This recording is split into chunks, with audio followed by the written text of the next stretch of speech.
शिवा की शर्त सुनते ही छोटे उस्ताद ने झट से हामी में अपना सर हिलाते हुए कहा, मुझे मंजूर है।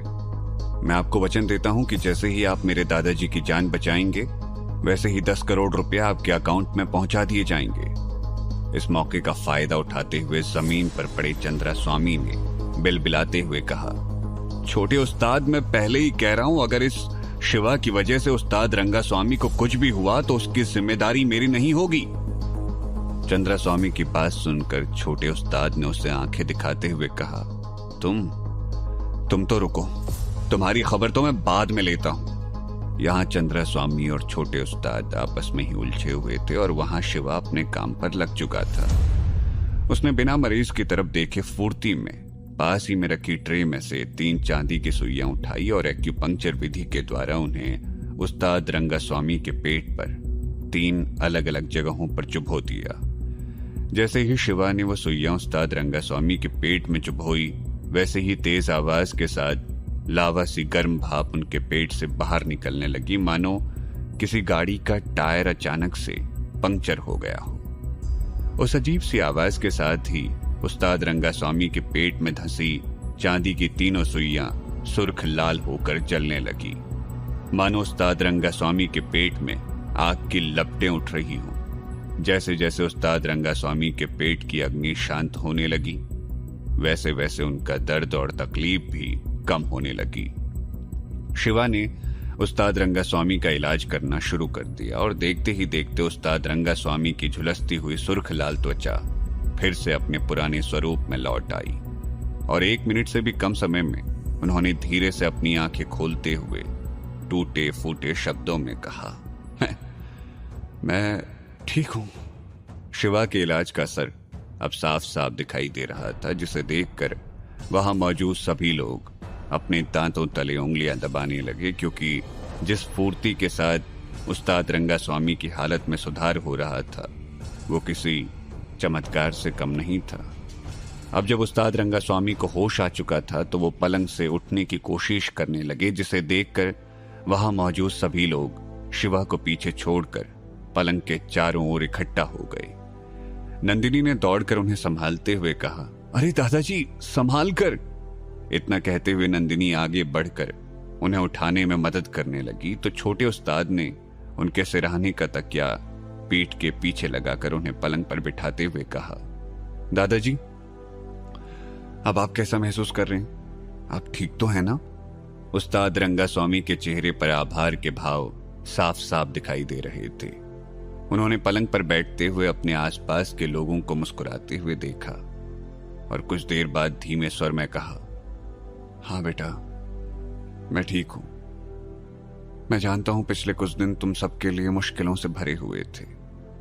भले ही मैं कुछ बोल नहीं पा रहा था, लेकिन मेरे आसपास जो कुछ भी हो रहा था उसकी मुझे पूरी खबर थी।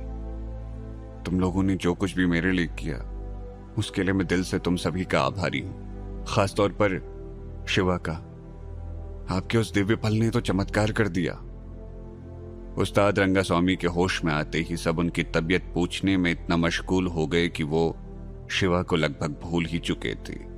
लेकिन जैसे ही उस्ताद रंगा स्वामी ने शिवा की तारीफ की तो वहां मौजूद सभी लोगों का ध्यान एक बार फिर से शिवा की ओर गया और सभी लोग एक एक कर शिवा को धन्यवाद देने लगे। लेकिन शिवा ने मुस्कुराते हुए साफ साफ शब्दों में कहा, मैंने जो कुछ भी किया सिर्फ पैसों के लिए किया, मैंने आप पर कोई एहसान नहीं किया। शिवा की बात सुनकर छोटे उस्ताद ने मुस्कुराते हुए कहा, यह तो आपका बड़प्पन है शिवा, आप तो साक्षात भगवान धन्वंतरी के अवतार हैं। इतना कहकर छोटे उस्ताद ने आयुर्वेदाचार्य चंद्रा स्वामी को देखते हुए गुस्से में मुंह बनाकर कहा, कम से कम आप इन जैसे नीम हकीमों और फर्जी वैद्यों से तो कहीं ज्यादा महान हैं। छोटे उस्ताद के मुंह से बेइज्जती के शब्द सुनकर चंद्रा स्वामी का सर शर्म से झुक गया और वो चुपचाप वहां से निकलने लगा। लेकिन तभी अचानक शिवा ने उसे रोकते हुए कहा, ठहरो, मैंने अभी तक तुम्हें यहां से जाने की इजाजत नहीं दी। शिवा की बात सुनकर चंद्रा स्वामी ने घबराते हुए पूछा, ये तुम क्या कह रहे हो शिवा? लेकिन इससे पहले कि शिवा आगे कुछ कहता, उस्ताद रंगा स्वामी ने गुस्से में चिल्लाते हुए कहा, आयुर्वेदाचार्य चंद्रा स्वामी अयंगर, तुमने स्वामी खानदान के शुभचिंतक शिवा का अपमान किया है। इसकी सजा तो तुम्हें मिलकर रहेगी। उस्ताद रंगा स्वामी स्वामी खानदान के मुखिया थे और पूरे इलाके में उनके नाम की धाक थी। इस वक्त भले ही वो पलंग पर पड़े एक साधारण से मरीज थे, लेकिन फिर भी लोगों में उनका डर और रुतबा अब भी कायम था। इसलिए उनकी बात सुनकर चंद्रा स्वामी के पैरों तले जमीन खिसक गई। उसने घबराते हुए शिवा से पूछा, शिवा, ये क्या हो रहा है? लेकिन शिवा के चेहरे पर गुस्से के भाव देखते ही उसकी घिग्गी बंध गई। उसने तुरंत शिवा के पैरों में गिरकर माफी मांगते हुए कहा, शिवा, मेरा मतलब है शिवा जी, मुझे माफ कर दीजिए, मुझसे गलती हो गई, आइंदा आपको शिकायत का मौका नहीं दूंगा, मुझे माफ कर दीजिए। चंद्रा स्वामी की हालत देखकर शिवा को उससे घिन आने लगी। उसने गंभीर स्वर में चंद्रा स्वामी से कहा, जाओ चंद्रा स्वामी, जाओ और जाकर कह देना तुम्हारे नेशनल आयुर्वेदिक हॉस्पिटल के निदेशक शास्त्री जी से कि जिस तरह उन्होंने मेरे पिता से उनका वैद्य का लाइसेंस छीन लिया था, ठीक उसी तरह जल्द ही मैं भी उनसे उनका नाम, उनका रुतबा और उनकी सारी योग्यता छीन लूंगा। शिवा का ऐसा रौद्र रूप देखकर चंद्रा स्वामी के होश उड़ गए। उसने दांत पीसते हुए सर झुकाकर हामी में अपना सर हिलाया और चुपचाप वहां से निकलने लगा। लेकिन तभी नंदिनी ने उसके गाल पर एक जोरदार तमाचा जड़ते हुए कहा, जाहिल गवार बुढ़े, अगर दोबारा कभी यहां नजर आया तो मुझसे बुरा कोई नहीं होगा। इतना कहकर नंदिनी ने गार्ड्स को इशारा किया और नंदिनी का इशारा मिलते ही गार्ड्स ने चंद्रा स्वामी को उठाकर वहां से बाहर फेंक दिया।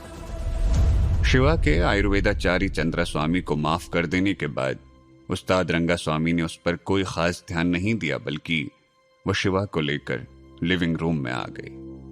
उसके बाद वो शिवा को वहीं बिठाकर कुछ देर के लिए एक दूसरे कमरे में चले गए और जब लौट कर आए तो उनके चेहरे की छटा ही निराली थी। उस दिव्य फल की ऊर्जा ने न केवल उस्ताद रंगा स्वामी की तबीयत ठीक कर दी, बल्कि वो पहले से ज्यादा जवान भी दिखाई देने लगे थे। जब वो नए और साफ सुथरे कपड़े पहनकर वापस लिविंग रूम में आए तो उन्हें देखकर कोई नहीं कह सकता था कि अभी कुछ देर पहले तक वो पलंग पर पड़े अपनी अंतिम सांसें ले रहे थे। उन्होंने सबसे मुस्कुराते हुए कहा, कितने अफसोस की बात है कि राव साहब की तबीयत ठीक नहीं है, वरना मैं उनसे उस दिव्य फल के बारे में जरूर पूछता। पता नहीं क्या जादू था उसमें कि मुझे अपने अंदर एक अजीब सी स्फूर्ति महसूस हो रही है। उस्ताद रंगा स्वामी की बात सुनकर उनके बगल में बैठी नंदिनी ने झट से मुस्कुराते हुए कहा, हाँ वो तो दिख ही रहा है दादाजी, आप कम से कम 20 साल जवान दिख रहे हैं। अब हम जल्दी ही अपने दुश्मन भार्गवन खानदान से आप पर हुए हमले का बदला लेंगे। नंदिनी की बात सुनकर उस्ताद रंगा स्वामी ने हंसते हुए कहा, इसका पूरा श्रेय तो शिवा को जाता है। जहां एक तरफ नंदिनी शिवा से चिढ़ी बैठी थी, इसीलिए अपने दादा के मुंह से उसकी तारीफ वो नहीं सुन पा रही थी, वहीं दूसरी तरफ उसके मन में शिवा को लेकर एक अजीब सा डर बैठ चुका था, इसीलिए वो शिवा को कुछ भी कहने की हिम्मत नहीं जुटा पा रही थी। तो उसने सीधे सीधे भगवान को धन्यवाद देते हुए कहा, वो सब तो मैं नहीं जानती दादाजी, मुझे तो लगता है बस आपकी किस्मत अच्छी थी। नंदिनी और उस्ताद रंगा स्वामी की बात सुनकर शिवा ने मुस्कुराते हुए कहा, ये तो उन 3 चांदी की सुइयों का कमाल है। इतना कहकर शिवा थोड़ा संजीदा हो गया और उसने गंभीर स्वर में अपनी बात को जारी रखते हुए कहा, उस्ताद रंगा स्वामी, वो दिव्य फल कोई साधारण फल नहीं था। अगर आप उसकी ऊर्जा को अपने कुंडली चक्रों में संग्रहित करने की कोशिश करेंगे तो आपको उसके और भी फायदे मिलेंगे और कुछ ही दिनों में आपकी कलारीपयट्टू विद्या बिल्कुल आपकी जवानी के दिनों जैसी हो जाएगी। शिवा की बात सुनकर उस्ताद रंगा स्वामी दंग रह गए। उन्होंने हैरान होते हुए पूछा, क्या बात कर रहे हैं शिवा, वो फल सच में इतने चमत्कारी थे? उस्ताद रंगा स्वामी का सवाल सुनते ही शिवा ने मुस्कुराकर हामी में अपना सर हिलाया। तभी अचानक उस्ताद रंगा स्वामी की नजर शिवा के बाएं हाथ पर पड़ी। शिवा ने अपने बाएं हाथ में बचे हुए दिव्य फलों का गुच्छा पकड़ा हुआ था। उस्ताद रंगा स्वामी ने गौर से देखा कि उस गुच्छे में अभी भी 10 दिव्य फल बाकी। उन्होंने कुछ सोचते हुए अपने बगल में खड़े मुनीम से कहा, मुनीम जी, जाइए और मेरी तिजोरी में से एक ब्लैक सुप्रीम कार्ड लेकर आइए। उस्ताद रंगा स्वामी की बात सुनते ही मुनीम उस्ताद के कमरे में गया और तुरंत एक काले रंग का डेबिट कार्ड लेकर आ गया। काले रंग का वो कार्ड एक विदेशी बैंक अकाउंट का डेबिट कार्ड था। विदेशी बैंकों के जानकार उस कार्ड को देखते ही बता सकते थे कि उस कार्ड के अकाउंट में कम से कम 10 करोड़ रुपए जमा है। हॉल में मौजूद सभी की नजरें उस ब्लैक सुप्रीम कार्ड पर ही जमी थी। हालांकि स्वामी खानदान एक अमीर और पैसे वाला खानदान था और 10 करोड़ उनके लिए कोई बहुत बड़ी बात नहीं थी, लेकिन वहां मौजूद सभी लोगों को यही लग रहा था कि शिवा ने कुछ ज्यादा ही आसानी से इतने कम समय में 10 करोड़ रुपए कमा लिए हैं। उस्ताद रंगास्वामी ने वो कार्ड लेकर शिवा के हाथ में रखते हुए कहा, शिवा, ये स्विस बैंक का ब्लैक सुप्रीम कार्ड है, इसमें 10 करोड़ रुपए जमा है, प्लीज इसे स्वीकार कर लीजिए। शिवा ने बिना समय गवाए उस्ताद रंगास्वामी से वो कार्ड लेते हुए उन्हें धन्यवाद कहा, लेकिन जैसे ही शिवा ने वो कार्ड अपने हाथ में लिया, उस्ताद रंगास्वामी के चेहरे पर एक कुटिल मुस्कान फैल गई। नंदिनी और छोटे उस्ताद की मिन्नतें करने के बाद शिवा अपनी जादुई चिकित्सा विधि से उस्ताद रंगास्वामी की जान बचा लेता है। उस दिव्य फल को खाने की वजह से उस्ताद रंगास्वामी बिल्कुल ठीक होकर पहले से कहीं ज्यादा जवान और तंदुरुस्त हो जाते हैं। वो शिवा को अपनी जान बचाने के लिए इनाम के तौर पर 10 करोड़ रुपए की कीमत वाला स्विस बैंक का ब्लैक सुप्रीम कार्ड थमा देते हैं, लेकिन जैसे ही शिवा वो कार्ड स्वीकार कर लेता है, उस्ताद रंगास्वामी के चेहरे पर एक कुटिल मुस्कुराहट आ जाती है। जैसे ही शिवा वो कार्ड लेकर वहां से जाने के लिए मुड़ा, उस्ताद रंगास्वामी ने अपने तेवर बदलते हुए कठोर स्वर में कहा, तो फिर तुम्हारा हमारा हिसाब बराबर। आज अभी इसी वक्त से तुम्हारा और हमारा व्यवहार खत्म। अब तुम्हारा मुझसे या मेरे स्वामी खानदान से कोई लेना देना नहीं। उस्ताद रंगास्वामी की बात सुनकर शिवा चौंक गया और उसने पलट कर पूछा, क्या मतलब? मैं को समझा नहीं। आखिर क्या चल रहा है उस्ताद रंगास्वामी के दिमाग में? कहीं अपनी जान बचाने के बाद उस्ताद रंगास्वामी का इरादा तो नहीं बदल गया? क्या वह शिवा को आसानी से वहां से जाने देगा या फिर अब शिवा को कोई कीमत चुकानी पड़ेगी? जानने के लिए सुनिए हिस रीबर्थ ऑफ अ डिस्ट्रॉयर का अगला एपिसोड सिर्फ पॉकेट एफएम पर।